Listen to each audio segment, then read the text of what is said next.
প্রিয় দেশবাসী, সাবধান হন, সতর্ক থাকুন, অন্যকেও সতর্ক করুন। বিকাশ, নগদ, রকেট এগুলা যারা ব্যবহার করতেছেন, এগুলার মাধ্যমে দুই ধরনের প্রতারক চক্র আপনার সাথে দুই ধরনের প্রতারণা করতে পারে। এমনকি এরকম প্রতারণা করে মানুষের কাছ থেকে অনেকগুলো টাকা তারা হাতিয়ে নিয়ে যাচ্ছে। তো চলুন জেনে নেওয়া যাক সেই দুই ধরনের প্রতারণাটা আসলে কি। তো প্রতারণাটা বলার আগে আমি আপনাদেরকে বলবো, ভিডিওটা অবশ্যই শেয়ার করে সবার মাঝে ছড়িয়ে দিন, যেন সবাই দেখতে পারে, বুঝতে পারে। অনলাইন মানি ট্রান্সফার অ্যাপস আর অনলাইন মোবাইল ব্যাংকিংগুলা বিশেষ করে আমাদের মাঝে জনপ্রিয়, কেননা আমাদের সময়গুলা অনেকাংশে সেভ করে। কেউ একজন আপনার মোবাইলে কিছু টাকা পাঠালো, যেমন 10-15 হাজার টাকা পাঠালো, পাঠিয়ে আপনাকে ফোন দিল যে ভাইয়া আমার ভুলে আপনার নাম্বারে কয়েকটা টাকা চলে গেছে, সেই টাকাটা আপনি ব্যাক করে দেন তাড়াতাড়ি।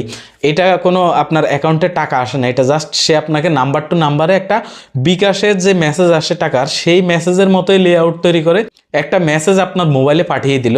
তা আপনি মেসেজটা দেখলেন, ঠিক আছে, আপনার মোবাইলে 15,000 টাকা চলে আসছে। তো আপনি কি করলেন?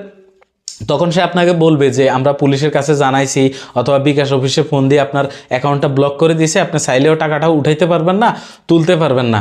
তো তখন স্বভাবতই আপনার অ্যান্ড্রয়েড ফোনে যদি অ্যাপসটা থাকে, আপনি ঢুকে দেখবেন নাই, আপনি আবার কল করে জানাবেন যে ভাই আমার অ্যাকাউন্টে তো যোগ হয় নাই। তখন তারা ভয় দেখাবে যে পুলিশের কাছে আমরা জানানোর পরে ওনারা, অথবা বিকাশ, নগদ তাদের সহ কর্তৃপক্ষের কাছে ফোন দিয়ে জানানোর পরে তারা আপনার অ্যাকাউন্টটা ব্লক করে দেওয়ার কারণে মেসেজ গেছে কিন্তু টাকাটা অ্যাকাউন্টে যোগ হয় নাই। জানেনই তো, অনেক সহজ সরল মানুষ আছে তাদের কথা বিশ্বাস করে বলে, বিশেষ করে যখন পুলিশের কথাটা বলবে, তো তখন তারা এইভাবে বলবে যে আপনাকে টাকাটা যদি না পাঠান, আপনাকে পুলিশ ফোন দিবে, তাদের সাথে কথা বলবেন, আমরা পুলিশের কাছে কমপ্লেন করছি।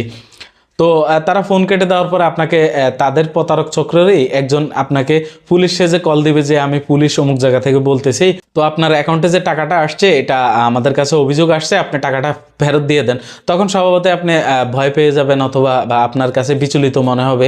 তখন আপনি আগপাশ চিন্তা না করে তার ওই নাম্বারে সে একটা নাম্বার দিবে, অথবা সে বলবে যে আপনার নাম্বারে একটা ওটিপি গেছে, ওটিপিটা আমাকে বলেন।